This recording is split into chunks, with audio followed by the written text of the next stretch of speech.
महापुरुषों की जीवनियां पढ़ना, कम से कम सन्यासी ब्रह्मचारियों को और सन्यासिनियों को तो प्रतिदिन किसी एक महापुरुष की जीवनी जरूर पढ़नी चाहिए। इससे बहुत बल मिलता है। किसी भक्त की, किसी संत की, किसी देशभक्त की। स्वाध्याय बहुत जरूरी है। सेवा, सुमिरन, स्वाध्याय। लाइब्रेरी से एक एक किताब लेते रहना चाहिए और उसको फटाफट 2-4 दिन में संपन्न करके फिर दूसरी लेनी चाहिए। ऐसे पढ़नी चाहिए महापुरुषों की जीवनियाँ, बहुत बल मिलता है उससे फिर। और मोबाइल से कोसों दूर रहना चाहिए सन्यासी ब्रह्मचारियों को।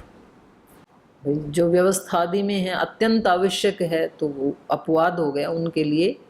बाकी केवल जिनको अपना पढ़ना पढ़ाना है या छोटी मोटी जिम्मेदारियां हैं तो कीपैड से ही हो जाएगा। उसमें एंड्रॉयड नहीं लेना चाहिए बिल्कुल भी, क्योंकि सामान्य लोगों की सामान्य बातें भरी पड़ी हैं उसमें। तो कोई ऋषियों की बातें तो है नहीं, कोई फास्ट फूड जैसी चीज है। मतलब एक बार व्यक्ति ने कोई एक तरह का कोई वीडियो या कोई ऐसा कोई पोस्ट देख ली तो आर्टिफिशियल इंटेलिजेंस इतनी है कि वैसे वैसे 50 आएंगे अगले दिन। भूल चूक से भी कोई आपने देख लिया तो उससे दूर ही रहना ठीक है। तो कीपैड रखो अगर आप सामान्य यहाँ की जिम्मेदारी में हैं तो। और विद्यार्थियों के लिए तो यहाँ तो निषेध ही है, पर मैं तो सभी के लिए ही कह रही हूँ। तो चलिए आगे चलें। उससे पहले आपका कोई प्रश्न हो तो आप पूछ सकते हैं पीछे से। बोलिए। ओम दीदी जी प्रणाम। दीदी जी, कल मेरे मन में एक बात आई कि सभी नदियों का स्वभाव एक जैसा होता है क्या? क्योंकि बचपन में जहाँ जन्म हुआ वहाँ नाना नानी के साथ हमने 4 बजे 4:30 बजे गंगा जी खूब नहाया, तो सुबह सुबह पानी गंगा जी का गर्म रहता है। तो यहाँ सरयू नदी के तट पर उनको भरत जी को नहाने की बात आई कि वो कैसे नहाते होंगे ठंडे में। तो पूरे साल भर सुबह 4 बजे से सूरज उगने से पहले तक नदियों गंगा जी का पानी गर्म होता है। तो सारी नदियों का ही ऐसा होता है क्या? गर्म नहीं होता है, बाहर इतनी ठंडी है, वो ऊपर ऊपर बहुत ठंडी की लेयर जम जाती है तो वो नीचे वाला इसकी अपेक्षा से गर्म लगता है। तो नहीं तो वहां कोई गीजर थोड़े ना लगा हुआ है। हाँ, कुएं का जो पानी है तो वो जरूर ऐसा रहता है, शरीर के तापमान के अनुकूल होता है। ठंडी में शरीर के तापमान जितना रहेगा थोड़ा सा, और गर्मी में भी ठंडा लगेगा। गर्मी में ठंडी में थोड़ा निवाया लगेगा कुएं का पानी, और गर्मी में ठंडा लगेगा। तो बाहर के टेम्परेचर की अपेक्षा के कारण ऐसे लगता है। हाँ, ऐसा लगता था। क्योंकि गर्मी में शरीर का टेम्परेचर और बाहर का टेम्परेचर थोड़ा सा बढ़ जाता है तो वो कूल कूल लगता है। ठंडी में बाहर का वायुमंडल का टेम्परेचर थोड़ा ठंडा होता है तो फिर वो थोड़ा गुनगुना लगता है ऐसा। क्योंकि हम लोग जाते थे तो रास्ते में ठंडे ठंडे जाते थे, फिर गंगा में कूद जाते थे तो गर्म लगता था, इसलिए ऐसा और मन में आया। जी जी, इनको प्रकाश देव जी को दे दो भाई। अच्छा पहले आप। वो माता जी प्रणाम। माता जी, कल विषय पढ़ा था आश्रम व्यवस्था के बारे में ब्रह्मसूत्र के अंदर। तो उसमें मतलब जैसे अपने वैदिक शास्त्रों के अंदर तो मतलब पोर्शन में बांटा गया 25-25 के अंदर, पहले ब्रह्मचर्य, गृहस्थ, वानप्रस्थ और फिर संन्यास। अगर इसका मतलब अतिक्रमण करता है व्यक्ति, ऊपर नीचे, मतलब कम उम्र में संन्यास ले लिया या फिर मतलब गृहस्थ के बाद तुरंत संन्यास ले लिया। जैसे महात्मा बुद्ध जी के विषय में आता है कि उन्होंने बीच में ही संन्यास ले लिया था, मतलब घर छोड़ दिया था उन्होंने, गृहस्थ को बीच में त्याग दिया था। तो उससे पाप लगा उनको, मतलब कैसे क्या? ये तो चर्चा आपके साथ मेरी घंटों घंटों हो चुकी है और आपका ये निकल के नहीं दे रहा है, क्या करूं। निष्कर्ष रूप में जैसे माता जी एक विषय पढ़ा, मतलब कल स्वामी जी ने कथा बताई आप थी। मेरे को ये बताओ कि मेरे को ये पाठ आपको रोज पढ़ाना है तो मैं पढ़ाती रहूंगी, ठीक है। कई कई बार हुई है इसकी चर्चा। क्यों भाई, हुई है? देखो आपके साथियों को भी याद है। लेकिन फिर तो ठीक है, ये पाप है या पुण्य है ये मैं और आप बात कर लेंगे बाद में। और बताओ। राम जी के प्रसंग में जोड़ा था माता जी इसको, मतलब अब राम जी को वनवास हो गया और माता जी ने कहा कि आपको तपस्वी के वेश में रहना है, तो सीता माता भी उनके साथ है। अब वो गृहस्थ के मतलब नियम तो निभा नहीं पाएंगे, मतलब पितृ सेवा, मातृ सेवा, बलि, वेश, यज्ञ इत्यादि क्रियाएं हैं। तो वो कौन सा गृहस्थ धर्म नहीं निभाया? माता जी के साथ उनके, मतलब लेकिन वनवास में है, उसमें मतलब नियम आते हैं कि गृहस्थ को ये कार्य करने चाहिए। वही पूछ रही हूँ, क्या क्या करना चाहिए गृहस्थ को, पहले ये बताओ। और श्री राम और सीता माता से क्या क्या मिस हुआ, तो फिर उस पर चर्चा करेंगे। गृहस्थ धर्म क्या छूटा उन। अतिथि सेवा, मातृपितृ सेवा। माता पिता की सेवा तो पिता ने ही आदेश दिया था, जी तो वो तो उनको पाप लगेगा ही नहीं, पिता की आज्ञा का पालन कर रहे हैं। माता पिता की सेवा का मतलब होता है माता पिता की आज्ञा का पालन करना, तो कर ही रहे हैं सेवा माता पिता की। और बताओ, अतिथि सेवा इत्यादि कार्य। अतिथि सेवा वहां कोई आएगा तो जरूर कर देंगे।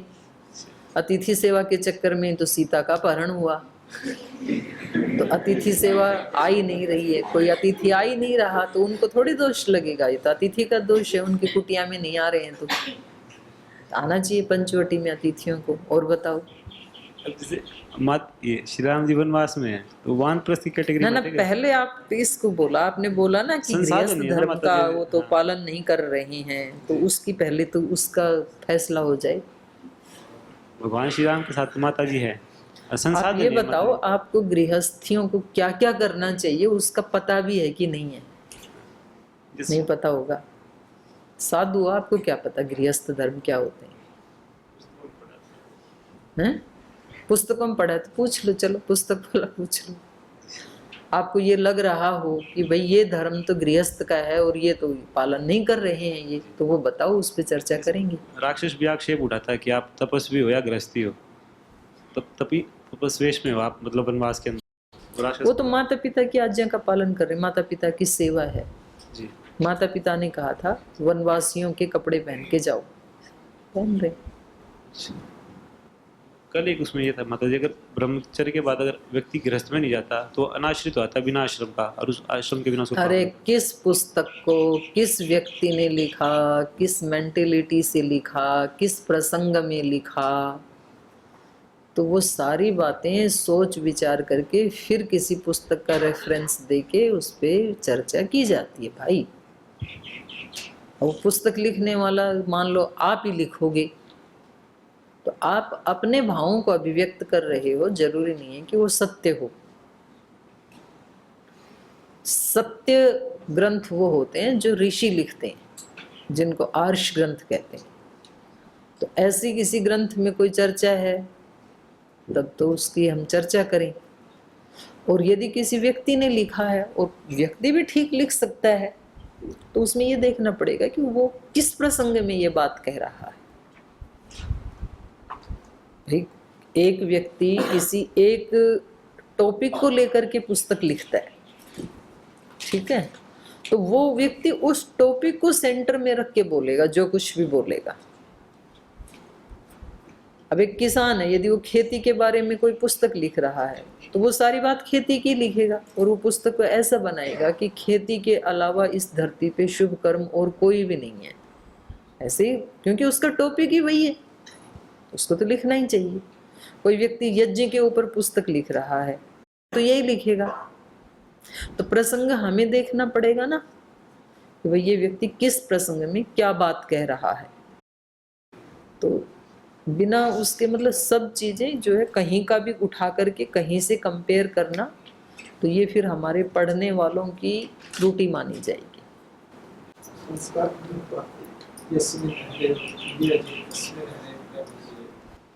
हाँ, वो तो बहुत सारे प्रमाण हैं शास्त्र के। तो सन्यासी बनना तो दुनिया का, धरती का, विश्व का सबसे उत्कृष्ट कार्य है और सबसे कठिन कार्य माना जाता है। सामान्य आत्माओं की अपेक्षा से सामान्य व्यक्तियों के लिए बहुत कठिन है, सात्विक आत्माओं के लिए सबसे सरल है। सात्विकता में जीना सबसे सरल, कुटिलता में जीना सबसे कठिन। किन के लिए? सात्विक आत्माओं के लिए। कुटिल आत्माओं के लिए सात्विकता में जीना बहुत कठिन और कुटिलता में जीना बहुत सरल। तो ये देखना पड़ेगा। तो आप तो सन्यासी हो, तो आपको तो सन्यासियों का ही ज्यादा चिंतन करना चाहिए, क्योंकि जिस रास्ते हमें जाना नहीं उसकी कोस पूछने से कोई फायदा भी नहीं। तो आप कहोगे जी हम तो दूसरों के लिए पूछ रहे हैं, हमारा तो निर्णय है ही है। तो ये आपने कम से कम इस वाले इन्वायरमेंट में उसकी कोई आवश्यकता नहीं है। गृहस्थियों वाला, तो उनका वो पूछेंगे। ठीक है, गृहस्थ आश्रम भी बहुत ज्येष्ठ है, बहुत श्रेष्ठ है, उसकी कोई निंदा थोड़ी ही है। तो गृहस्थ आश्रम वालों की तो हम पुस्तक पढ़ रहे हैं सारे सन्यासी होकर के, क्योंकि उनका इतना ऊंचा जीवन है, तो वो सन्यास को ही जीते हैं। तो हम जो है अभी हमारी बुद्धि बहुत अल्प है, ना हम गृहस्थ के तत्व को जानते हैं, ना हम सन्यास के तत्व को जानते हैं, न वानप्रस्थ को जानते हैं। हम तो अभी अल्पज्ञ हैं ना। तो हमारा तो एक ही धर्म है, जिस सेवा में, जिस विद्या के अध्ययन अध्यापन में गुरु ने लगा दिया, उसको एक निष्ठ होकर के हम करते रहे, या जिस सेवा में लगा दिया भगवान ने, तो वो चीजें अपने आप ओपन होती हैं। फिर विद्या भी आकर के अपने आप को ब्राह्मण के या साधक के हृदय में खुद अनावृत करती है अपने आप को। इनके अर्थ हमें बाहर से कोई व्याख्या टीका पढ़ के वो अनावृत नहीं होते हैं। जो मैंने पहले भी बोला ना, वो तो तप करने से, साधना करने से, सेवा करने से, जैसे जैसे आत्मा उत्कृष्ट होती है, उसका स्तर जैसे जैसे उत्कृष्ट होता है, तो ये शब्द अपने आप अपने अर्थों को खोलने लगते हैं। अब दैवी संपद इतने दिन से पढ़ रहे थे, पढ़ा रहे थे, सुन रहे थे, सुना रहे थे, और महाराज जी को उस दिन जो अपने प्रभारियों की बैठक ले रहे थे ना, तो एकदम से यह अर्थ अनावृत हो गया।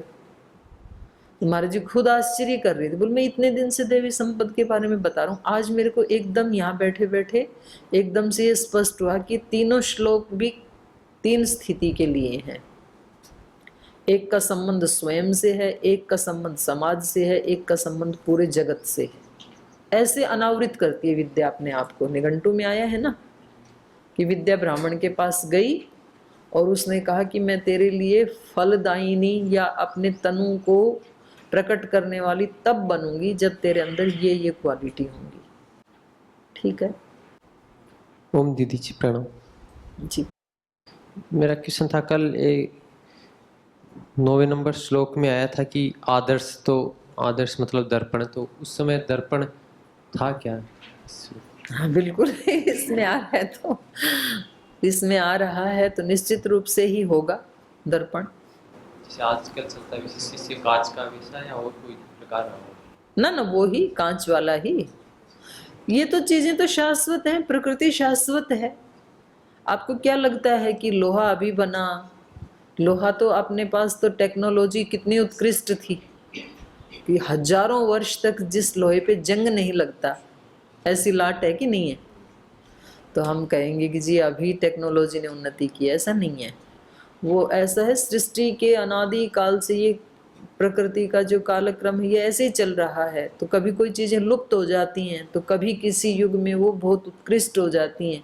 तो उत्कृष्ट होती हैं तो हमें लगता है कि पहली बार अभी इससे हमारी जानकारी हुई है, बट वो पहली बार होता नहीं है, वो तो अनंत काल से है ही।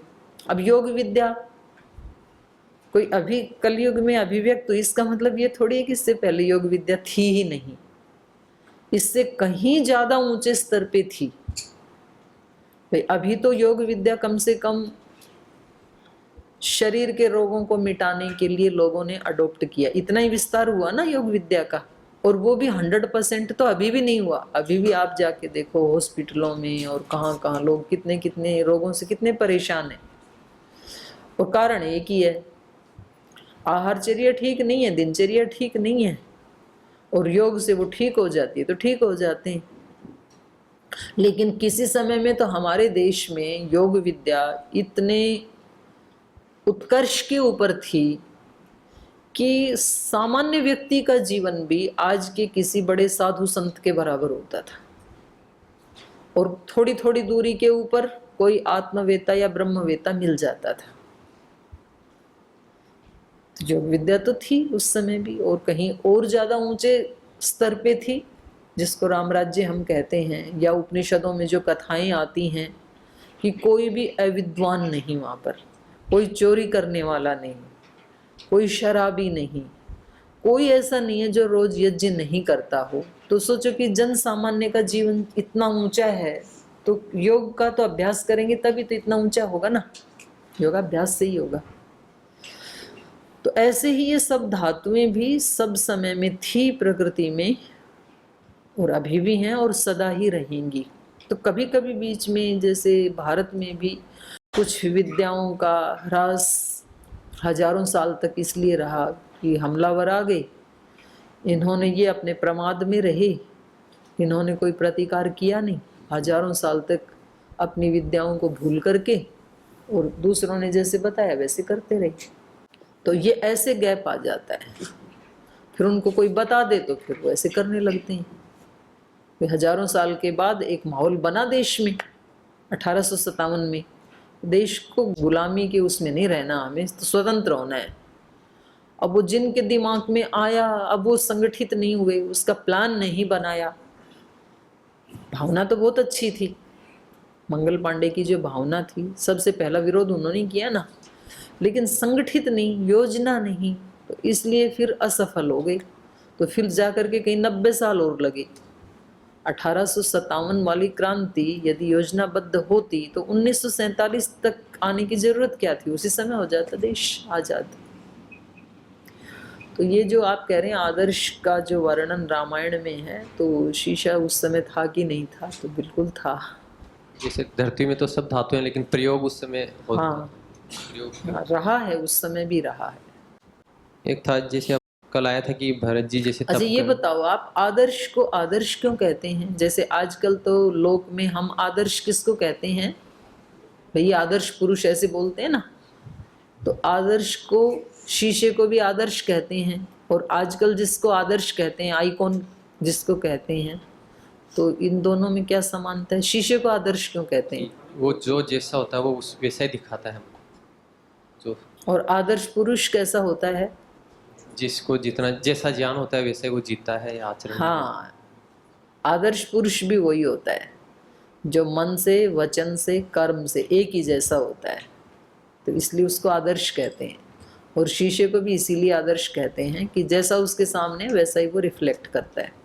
जी बोलिए, आगे बोलिए। एक दूसरा क्वेश्चन था जैसे 12वें श्लोक में कि दुख समन्वित है, मतलब भरत जी तपस्या कर रहे हैं, तो जैसे ये कॉमन क्वेश्चन था वैसे कि राम जी तो वैसे भ्राता जी के साथ, माता सीता के साथ गए और साधु संतों का उनको सत्संग आदि मिलता रहा, मतलब पूरे 14 वर्ष।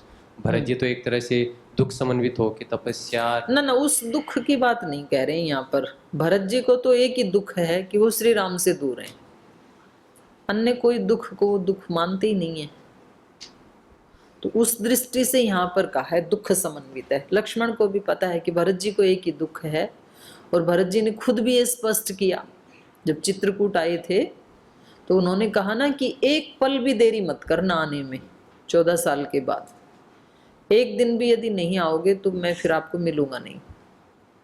तो मतलब वो उनसे दूर रहना, अपने इष्ट देव से दूर रहना एक एक पल, और ये तो हर व्यक्ति का ही ये अनुभव है। जो जिससे प्रीति करता है उससे यदि उसको अलग कर दिया जाए तो उसका एक एक पल कैसे बीतेगा?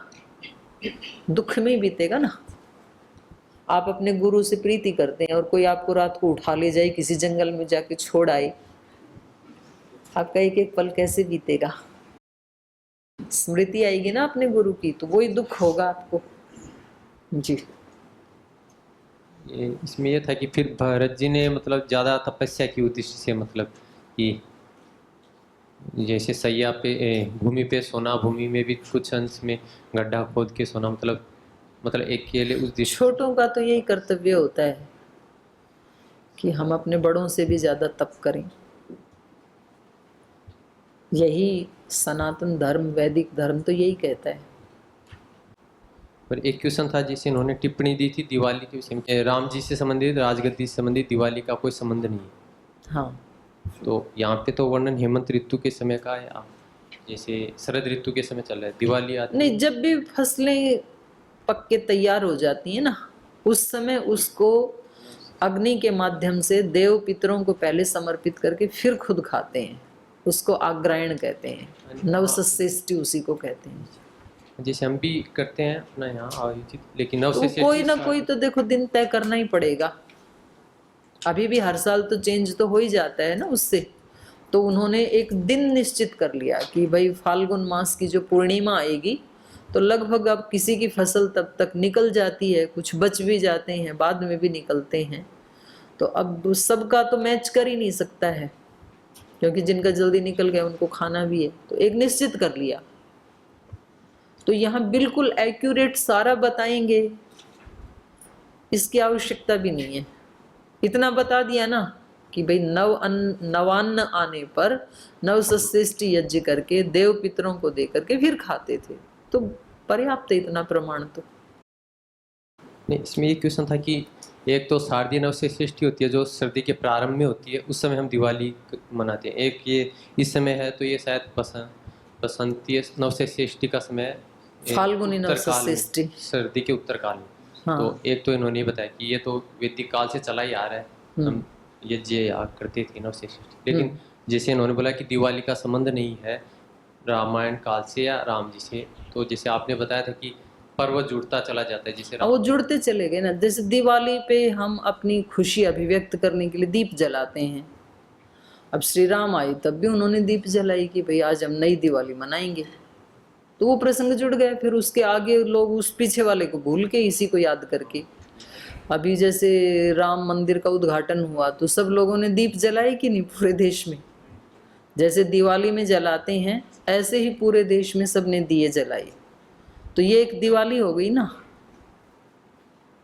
अब कोई कहे कि जी मोदी जी ने दिवाली शुरू की और उस दिन को याद रख ले कि इस दिन दिए जलाए थे सबने, ये दिवाली थी, तो बस अब हर साल इसी दिन दिए जलेंगे, तो ये कहा जाएगा कि भाई दिवाली का इस दिन के साथ संबंध नहीं है।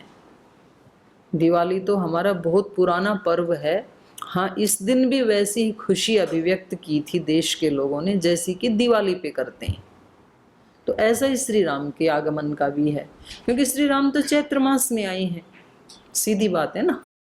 चैत्र मास में ही तो इनका राज्याभिषेक होना था, चैत्र मास में ही वनवास हो गया अगले दिन, और फिर 14 साल चैत्र मास में ही पूरे होंगे, तो वापस भी चैत्र मास में ही आएंगे। तो दिवाली तो चैत्र मास में आती नहीं है, दिवाली तो कार्तिक में आती है।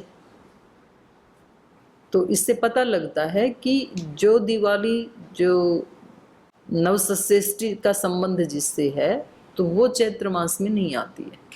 लेकिन हाँ, चैत्र मास में भी जब श्री राम आए, अच्छा इसमें और भी आपको प्रमाण मिलेंगे। जैसे इन्होंने अभी भी बताया ना कि हेमंत ऋतु जो है, जो जीतने की इच्छा रखने वाले जो राजा लोग हैं वो अपनी यात्रा प्रारंभ करते हैं। तो यहाँ भी जब ऋष्यमुख पर्वत पे आगे आएगा वो प्रसंग, जब ये इकट्ठे होते हैं और आगे लंका के ऊपर कब आक्रमण करना है, तो वो बारिश काल की तो प्रतीक्षा करते हैं ना। तो बारिश काल के बाद कौन सी ऋतु आएगी? शरद ऋतु ही आएगी। तो शरद ऋतु में तो फिर इन्होंने ये प्लान बनाया कि बुलाओ, वो तो आए ही नहीं। फिर कहीं सुग्रीव आए, फिर उसके बाद 1 महीना दिया कि आप खोज करो, 1 महीने में सब वापस आ गए। तो कार्तिक तो बीत गया, तब तक तो युद्ध ही नहीं हुआ। फिर खोज लगाई तो वो वहाँ पहुँचे कैसे? हनुमान जी वहाँ पर फिर वो हो गए, हताश हो गए। फिर उनको जाम्बवंत ने समझाया, फिर वो वहाँ पर देखने के लिए गए, फिर लंका दहन आदि करके। तो ये बहुत बड़ा प्रोसेस है ना। तो ये करते कराते जीतते, ऐसे करते करते करते आ ही जाएगा चैत्र मास। और जिस क्रम से वो गए थे क्रमशः किस किस ऋषि के आश्रम में, वापस आते आते फिर उसी क्रम से आए, सबको आशीर्वाद लेते हुए सबका। तो इससे भी समझ में आता है कि यहाँ से शुरू करके बारिश काल के बाद शरद ऋतु से, और ये जो इतना प्रोसेस हुआ है, तब तक चैत्र मास आ ही जाएगा। ठीक है, हो गए। मतलब कि जैसे जो वर्तमान दिवाली का स्वरूप है वो मतलब राम राज्य के समय भी बनाई जाती थी दिवाली, तो उस स्वरूप को हम अपना लिए, मतलब पहले भी नहीं अपनाते हैं, अभी भी तो हम तो डालते नहीं है, बाली की तो आहुति देते हैं ना, वो ही है मुख्य, वो है, ये बाद में जुड़ा है। और जो दीपक घी के या इसके जलाए जाते हैं, तो ये भी साइंटिफिक है, पूरा इन्वायरमेंट शुद्ध हो जाता है ना उससे। एक श्लोक था कि जैसे भरत जी के बारे में आया था कि वो पुत्रों में माताओं का स्वभाव आता है प्रधानता की दृष्टि से, तो भरत जी में क्यों नहीं आया? तो ऐसा बोल सकते हैं कि वो बचपन में गुरुकुल में अपने बड़े भाई राम जी के साथ रहे तो उनका स्वभाव उनके साथ आ गया, या फिर केवल माता से ही आता है जन्म, जिस माता के गर्भ से जन्म लेते हैं उसका स्वभाव आता है, या उसके साथ रहने से आता है? दोनों का ही होता है, दोनों का होता है। साथ रहते हैं, वो परवरिश का भी संस्कार आते ही हैं, वो भी ठीक है, दूर रहे तो ठीक है, दूसरे इन्वायरमेंट के आ गए। और एक वैसे भी जो जीन्स बोलते हैं जिसको, तो वो भी कुछ चीज़ें स्वभाव में आती हैं। लेकिन बस इतनी बात है कि व्यक्ति जब चाहे अपने स्वभाव को चेंज कर सकता है, अच्छे को भी चेंज कर सकता है, बुरे को भी चेंज कर सकता है। इसलिए कई बार अच्छे माता पिता के यहाँ भी बुरी संतान पैदा हो जाती हैं, या बुरे इन्वायरमेंट में बुरी संतान बन जाती हैं, तो कभी कभी बुरे में भी अच्छी संतान आ जाती हैं और उस इन्वायरमेंट को अच्छा भी बना लेते हैं। तो दोनों तरह के उदाहरण हैं हमारे पास। तो इससे निकल के यही आया है कि आत्मा की शक्ति सबसे ज़्यादा बड़ी होती है।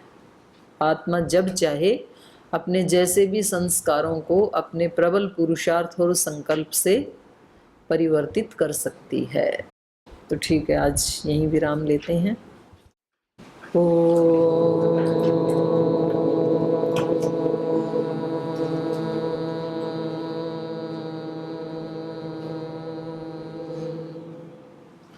शांति शांति शांति। श्री गुरुभ्यो नमः। तू ही माता, तू ही पिता है, तू ही बंधु, तू ही सखा है। तू ही माता, तू ही पिता है, तू ही बंधु, तू ही सखा है। तू ही है करुणा निधान। हे राम, हे राम, हे राम, हे राम। तू अंतर्यामी, सबका स्वामी। तू अंतर्यामी, सबका स्वामी। तेरे चरणों में कोटि प्रणाम। हे राम, हे राम, हे राम, हे राम। तू ही दुख त्राता, विश्व विधाता। तू ही दुख त्राता, विश्व विधाता। तेरे शरण में है विश्राम। हे राम, हे राम, हे राम, हे राम। तू ही माता, तू ही पिता है, तू ही बंधु, तू ही सखा है। तू ही है करुणा निधान। हे राम, हे राम, हे राम, हे राम, हे हे राम, हे राम। ओम श्री गुरुभ्यो नमः।